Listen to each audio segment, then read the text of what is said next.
I'm Davy. I'm awesome. And welcome to Davy's Awesome Wrestling, where I review wrestling-related things, all from the perspective of a fan, not an insider. So this week, I'm reviewing another wrestler autobiography, Mox, by Jon Moxley, formerly Dean Ambrose in WWE. So what I can say about the book Mox, it's not a typical wrestler autobiography, because most of them start at the beginning and then go to the end. Some of them will start somewhere in the middle, then get to the beginning and go to the end. He started somewhere in the middle, then went somewhere into the beginning, and then went more into the middle, and then went towards the end, and then went back to the beginning, and then... This book is all over the place. If you look at the table of contents, there are a lot of chapters in what isn't a very big book. You can see it's not terribly thick. It's about the size of an average book. But the thing is, most of those chapters, they're only about a page long.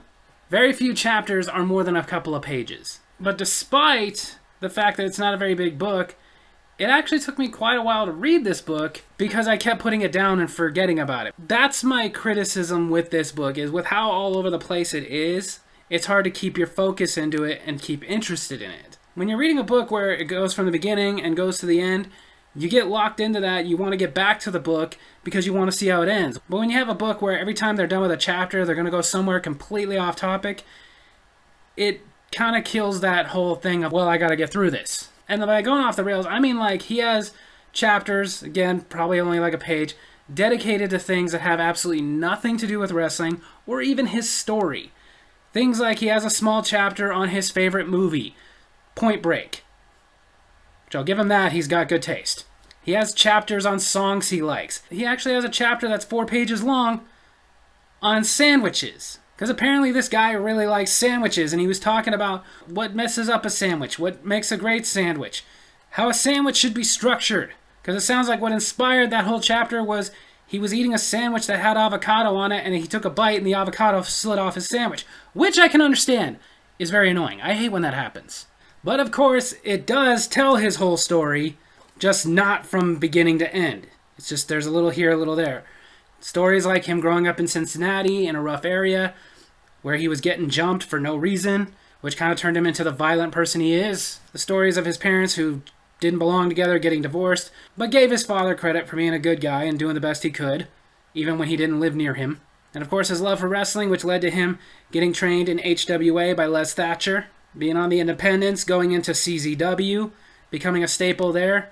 Talked about his first time in Tournament of Death, which was during the infamous Tournament of Death match with Nick Gage, where he had to be airlifted out because he sliced an artery and almost died. Of course, talking about getting signed to WWE and going to FCW, and the frustrations there of trying to get out, trying to show he had it, but not showing too much because he had learned that if he did a good promo or something, somebody on the main stage was going to go rip it off. But how he had formed a bond with Seth Rollins, and the two of them were constantly frustrated in FCW. Talked about his time in FCW where he was under the learning tree of William Regal, which I'm not going to give away much because I don't want to spoil it, but it's a really good read. And how he almost broke out of FCW by getting into a storyline with Mick Foley, where people behind the stage thought that this was a serious situation where some young little punk wrestler was blaming Mick Foley for being the reason that hardcore wrestling took off and got him hurt, when really him and Foley were just working everybody on Twitter. But then Mick Foley was told he can't wrestle anymore at all, and it got shut down before it could really start. And of course, you couldn't have a book of Jon Moxley's, just like later if we have Seth Rollins or Roman Reigns write books where they don't talk about the Shield and how it started, how they got together, how they made something with very little, and it became one of the most iconic factions of all time. And not only did it become one of the most iconic factions, but one of the things that's very rare about the Shield is it's very rare that a faction comes in, dominates like they do, and then every member of it is successful after it's done. Most of the time when a faction breaks up, 1, maybe 2 guys from the faction will go on to have good singles careers, and then the rest will flounder. In this case, every member of the Shield has not only been very successful, but every member of the Shield has been a world champion in WWE, and of course with Jon Moxley, outside of WWE. He did tell a few stories about being in AEW, but then again, not a whole lot. But to be fair, by the time this book was written, he wasn't in AEW that long. So he probably has more stories now, but it doesn't seem like he had that many stories at the time. But then his stories leading up to the second to last chapter, where it talks about his first time winning the WWE Championship at Money in the Bank. Like I said, though, that's the second to last chapter. It ends with him talking about GCW show that they did during WrestleMania weekend. And again, in between all these stories, which are not in chronological order at all, we not only have stories about sandwiches or movies and music, and the occasional joke that Claudio Castagnoli told him. Turns out Claudio Castagnoli loves the dad jokes too.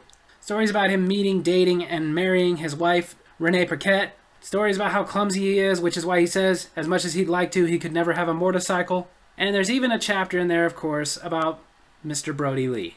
Of course, it was a chapter he wrote right after he found out that Brody Lee had passed away. Rest in peace, Brody Lee. I will say, it's a good read.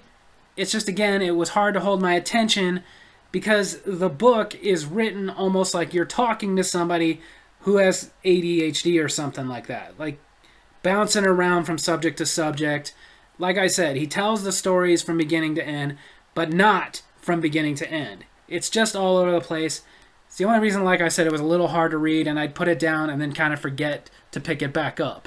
A normal autobiography, like something from Chris Jericho or Mick Foley, they start here, they end here, maybe in between pepper in some stuff that has little to nothing to do with what he was talking about, but ultimately tells a chronological story in a way that can keep your attention.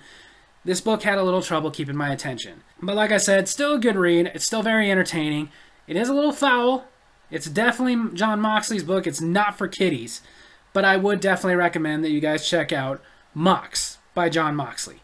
So there you have it. That's my wrestling review this week. I hope you guys enjoyed it. And if you did, make sure to hit like, hit subscribe, hit that little bell so you get notifications for when I post new videos, and leave a comment. Tell me what you thought of Mox by Jon Moxley. Love you guys.